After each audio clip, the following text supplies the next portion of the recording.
అందరికీ నమస్కారం. Welcome to it's you TV.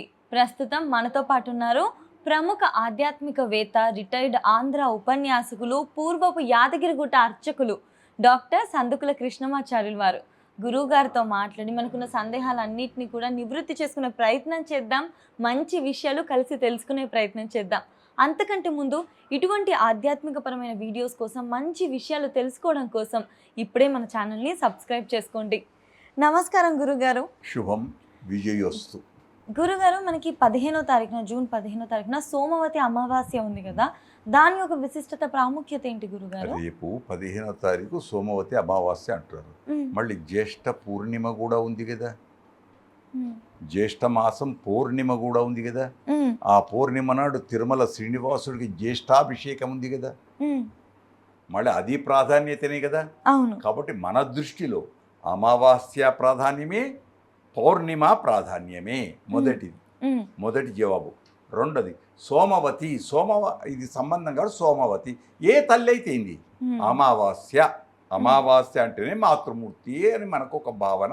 ఇంకోటి అమావాస్య నాడు ఆడపిల్ల పుడితే లక్ష్మి, మహాలక్ష్మి అని ఒక పేరు లోకంలో అందరికీ. అమావాస్య నాడు ఆడపిల్ల పుట్టింది, మంచి అదృష్టం అని అది. కనుక ఈ అమావాస్య నాడు ఏది చేసినా మంచిదే. కానీ అమావాస్య చెడు అనుకుంటారు, తప్పు.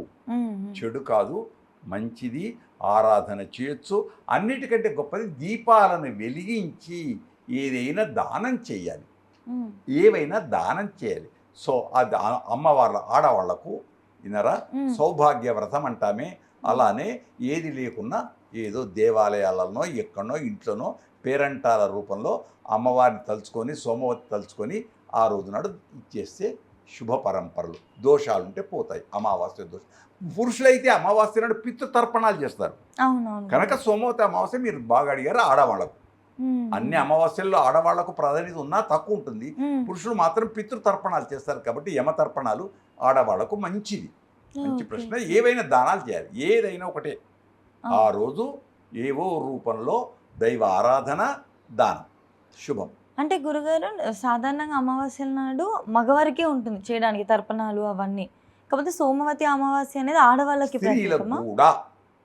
కామేశబద్ధ మాంగళ్య సూత్ర శోభిత కందర అని పార్వతికి వైభవం.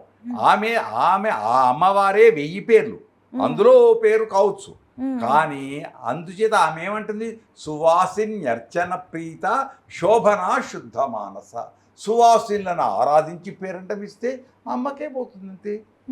ఆమెకే సువాసిన్యర్చన ప్రీత శోభనా శుద్ధ మానస. కనుక మనం మనస్సును శుభ్రంగా చేసుకొని అమ్మవారిని తలుచుకొని దానం ఇస్తే సరిపోయి, లేదా దైవ దర్శనం చేసుకుంటూ సరిపోయి, లేదా ఇంట్లో పటం దగ్గరనే అమ్మవారి దగ్గర చిన్న దీపం వెలిగించి నమస్కారం చేస్తే అయిపోయాయి. ఇంత పాయసం పెడితే అయిపోయి నైవేద్యం. ఆమెకి ఏం కావాలి, అమ్మకి ఏం కావాలి, పాయసం. గూడా అన్న ప్రీత మానస. పాయసం పెడితే ఆమెకి ఎంతో ఇది. దద్యాన్నాసక్త హృదయ. పెరుగన్నం పెట్టు పొద్దుటి పూట అయితే. ఎప్పుడైనా పెరుగన్నం కానీ పాయసాన్నం కానీ నైవేద్యం పెడితే అయిపోయి, సంతోషం. దానాలు చేయాలి అన్నారు. పేరంటాలు మనం పేరంటమని ఆడవాళ్ళు అందరికీ చేస్తారు కదా. ఏవైనా సౌభాగ్యం, ఏవో 2 తమలపాకులో పండో ఏదో రైకగణమో ఏదో వస్త్రాలు ఎంత ఉంటే అంతే. వాయవు కానీ అప్పు చేయకూడదు. అది ఒకటి గుర్తుంచుకోండి. అప్పు చేసి ఇది చేయడం అనేది చాలా తప్పు. ఏది చేయకూడదు. ఉన్న దానిలో ఎంతో కొంత ఇంత. కానీ ఆడంబరాలకు పోయి అప్పు చేసి ఇంత అంత అని కాకూడదు. కనుక ఈ అమావాస్య నాడు సువాసిని అర్చన ప్రీత ఆడపడుచులకు సౌభాగ్య రూపంలో ఏ దానాలు చేసినా మంచివి. అప్పు చేసి మాత్రం వద్దు. ఉన్న దానిలో ఆఖరకు పత్రం, పుష్పం, ఒక పువ్వు ఇచ్చినా తిలకం ఉంచి ఓ పువ్వు, ఓ వక్క, ఏది ఇచ్చినా సంతోషం. ఆ రోజు ఇంకా ఏ దానం చేసినా మంచిది. కానీ శాస్త్రాలు వీటి దగ్గరకు వచ్చేవరకు పచ్చి శనగలు, పచ్చి ఇవి ఇలాంటివి అనేక రకాల్లో ఉన్నాయి. అవే కావాలని ఏం లేదు. అమ్మవారు ఏది చేసినా తృప్తి పడుతుంది. తల్లి మాతృహృదయం కనుక స్మరిస్తే చాలు. అమావాస్యకి అసలు పితృదేవతలకి ఉన్న సంబంధం ఏంటి గురుగారు? ఎందుకు అమావాస్య రోజు? అమావాస్య ఎందుకు అంటే ఈయన అన్నీ తెలిసినవాడు అమాస నాడు వస్తాడు, ఏం తెలియనోడు ఏకాశి నాడు పోతాడు. అవునా? సామెతలు అన్నీ తెలిసినోడు అమాస నాడు పోతాడు. ఏం తెలియనుడు ఏకాదశి. ఏకాదశి ఎవరు? భీష్మ ఏకాదశి. మహనీయ మూర్తులకు ఏకాదశి నాడు ఉండాలి. మళ్ళీ అన్ని తెలిసినోడు ఎట్లా పోతున్నాడు అంటే వీడు ఎన్నడు దానం చేయ దరిద్ర నా పుట్టకే శ్రీరామరక్ష నే అని ఓ అమావాస్య చెడ్డ పేరు పెట్టారు. అట్లే అష్టమి నవములు కష్టాలు అన్నారు.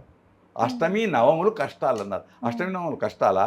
అష్టమి నాడు పుట్టాడు కృష్ణుడు, నవమి నాడు పుట్టాడు రాముడు, అమావాస్య నాడు పుట్టింది ఆడపిల్ల, అమావాస్య నాడు దీపావళి. కనుక ఏది లేదు, మన భావననే చెడు, మన భావనయే చెడు. అన్నీ మంచి, సృష్టిలో ఉన్నది ప్రతి ఒక్కటి మంచే. మంచి సద్భావన అఖిల చైతన్యుడనై మంచి భావనతో నువ్వు ఏది చేసినా బంగారమే, పట్టింది బంగారం. కానీ అప్పు చేయకు, ఎదుటి వాళ్ళను బాధ పెట్టరు. అంటే గురుగారు ప్రతి అమావాస్య రోజు ఖచ్చితంగా ఇంట్లో ఉన్న మగవాళ్ళు తర్పణాలు చేయాలి, చేసుకుంటారు అంతే. ఇది ఒకవేళ ఇంట్లోనే సులభంగా చేసుకునే మార్గం ఏమైనా ఏమీ లేదు, 3 సార్లు నీళ్ళు వదిలితే సరిపోయి అంతే. రోజు అసలు రోజు వదలాలి సూర్యుడికి. ఎంతమంది వదులుతున్నారమ్మా? ఒక దోషడు నీళ్లు దేవుడికి వదలరే. సంధ్య వందనం దాని పేరు. సంధ్యలు త్రిసంధ్యలు, ప్రాత మధ్యాహ్న సాయం. త్రిసంధ్యలలో హాయ దైవ స్మరణ.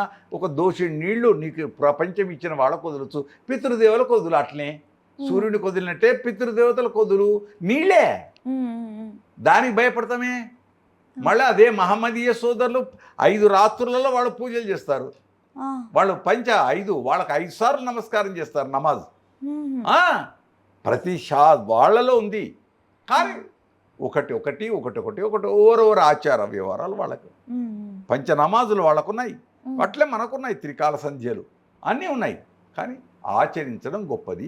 ఏది లేకున్నా ఒక స్నానం చెయ్యి, దోష నీళ్లు దేవుడికి తర్పణం చెయ్యి, అంతే. అది చేసేటప్పుడు మంత్రం ఏముండదు? మంత్రాల పుష్కళంగా ఉంటాయి. ఏ మంత్రాలు కాలు మనస్సు బాగా లేకుండా ఎన్ని మంత్రాలు చదివితే ఏం లాభం? స్వచ్ఛమైన మనస్సుతో ఉంటే గాయత్రిని మించిన మంత్రం లేదు. గాయంతం త్రాయతి, ఎవరైతే స్మరిస్తారో వాళ్ళు రక్షించేది గాయత్రి మంత్రం ఉంది కదా. అంటే తర్పణం చేసేటప్పుడు ఇక అవన్నీ వద్దు, అవన్నీ పెద్ద పెద్ద శాస్త్రాలు, పండితులు వాళ్ళకు వదిలిపెట్టేద్దాం. విన్నారా? ఆ మంత్రాలు ఇవన్నీ పెట్టేసి వీళ్ళను ప్రజలను బాధ పెట్టే కంటే హాయిగా మనస్ఫూర్తిగా నువ్వు తర్పణం చెయ్యనాయనా, ఒక దోషడి నీళ్లు వదిలిపెట్టి దండం పెట్టుంటే చాలు.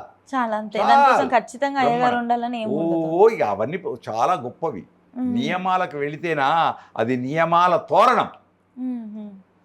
లేదని లేదు, ఉన్నది, కానీ అది నియమాల తోరణం. చాలా ఉంటాయి. ఇన్ని అమావాస్యలు వస్తూ ఉంటాయి కదా, కానీ దీనికి సోమవతి అన్న పేరు పెట్టడానికి రీజన్? ఒక్కొక్క దానికి ఒక్కొక్క ప్రత్యేకత అంతే.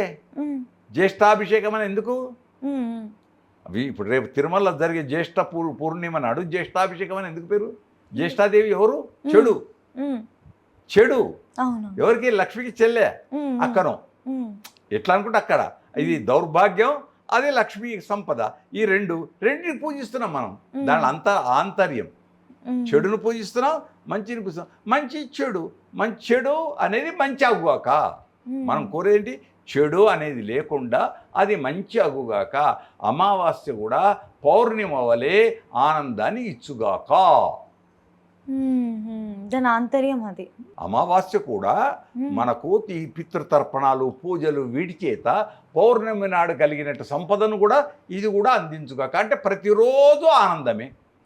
ఒక్క అమావాస్య అని కాదు, ఏ రోజుకు ఏ గంటకు ఆ గంటకే గొప్పతనం. అది దైవ ఆరాధన. గురుగారు, అమావాస్య రోజు సాధారణంగా ఈ పనులు చేయకూడదని కొన్ని పనులు చెప్తా ఉంటారు కదా, అలా అమావాస్య రోజు అస్సలు చేయకూడని పనులు ఏమైనా ఉంటాయి? బోలెడన్నాయి. ఆ చిట్టా నేను చెబితే ఇప్పుడు నన్ను కొడతారు. కొన్ని చెప్పండి గురుగారు. అంటే సాధారణంగా అందరు ఎక్కువగా చేసే తప్పులు. చెప్పేది ఏంటి? ఆ రోజు దాంపత్య సుఖము పనికిరాదు. ఆ రోజు నేను పొద్దటిచ్చి చేయనోడు సాయంత్రం స్నానం చేస్తా అంటే ఏం చేద్దాం? రోజు ఉదయం లేవగానే స్నానం చేయాలి. నేను ఆ రోజు చేయను, సాయంత్రం చేస్తా అంటే ఉపవాసం ఉండాలి కదా. ఉపవాసం కోసం నేను ముఖం కూడా కడగానంటే ఆ రోజు చెడా మంచిగా? చెడే కదా. మళ్ళీ నువ్వు అదే రోజటి వలె ఉండి నిరాహారంగా ఉండి చక్కగా ఆరాధించుకుంటే చాలా మంచిది. కనుక ఇవన్నీ మనం కల్పించుకున్నవి, ఏవైనా సరే సంతోషంగా. ఇప్పుడు మనకి 15వ తారీఖు అయితే సోమవతి అమావాస్య వస్తుంది కదా గురుగారు. ఈ వీడియో చూసేవాళ్ళు ఆ రోజు ఏదైనా చక్కగా పూజ చేసుకోవాలి అనుకుంటే వాళ్ళకి పూజ విధానం కానీ ఉపవాసం ఏమైనా చేయాలా? హాయిగా చేసుకోవచ్చు. ఉపవాసం ఎందుకు చేయాలి? దాని అర్థం ఏంటి? ఏం తినకుండా ఉండడం ఉంటారు తప్పు.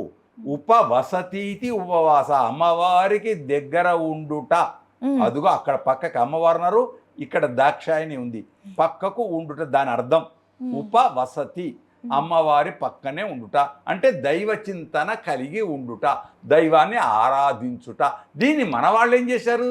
తింటే నిద్ర వస్తుంది, తింటే సోమర్తనం పెరుగుతుంది, ఆ నిద్రతోటి ఆవలింతలు వస్తాయి. ఇవన్నిటికీ ఏం చేశారు?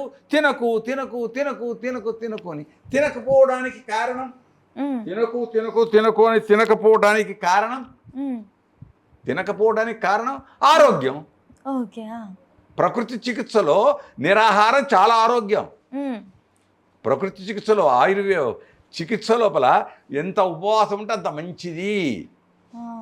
ముందు ఉపవాసం మంచిది వాళ్ళ ఆ శాస్త్రంలో, గొప్పది అది. అందుకు కనీసం ఒక శనివారం నాడని ఒక్క పూట ఉండవయ్యా దేవుని పేరు మీద, అమావాస్య నాడని తినకుండా ఉండవయ్యా, ఇవన్నీ మనం కల్పించింది అంతే. అదే అమావాస్య, సోమవతి అమావాస్య. కనుక తప్పకుండా నిరాహారంగా శాస్త్రీయంగా ఆనందంగా మంచిగా ఆరాధన చేసుకుంటే సంతోషం. సోమ అనేటప్పటికే చంద్రుడు అమావాస్య నాడు చంద్రుడు ఉండడు, చల్లని ధనం. కనుక ఆ రోజు ఆ పూజ చేసుకుంటే మంచిది. చక్కగా ఎప్పట్లా దీపారాధన చేసుకునే వాళ్ళు ఆరాధన చేసుకోవచ్చు. అన్నిటికీ ఒకటే. అన్నమయ్య ఏం చెప్పాడు? షోడశ కళానిధికి షోడశ ఉపచారములు. అవి చేత కాదు, పంచ ఉపచారం. అది చేత కాదు, ఒక్క నమస్కారం.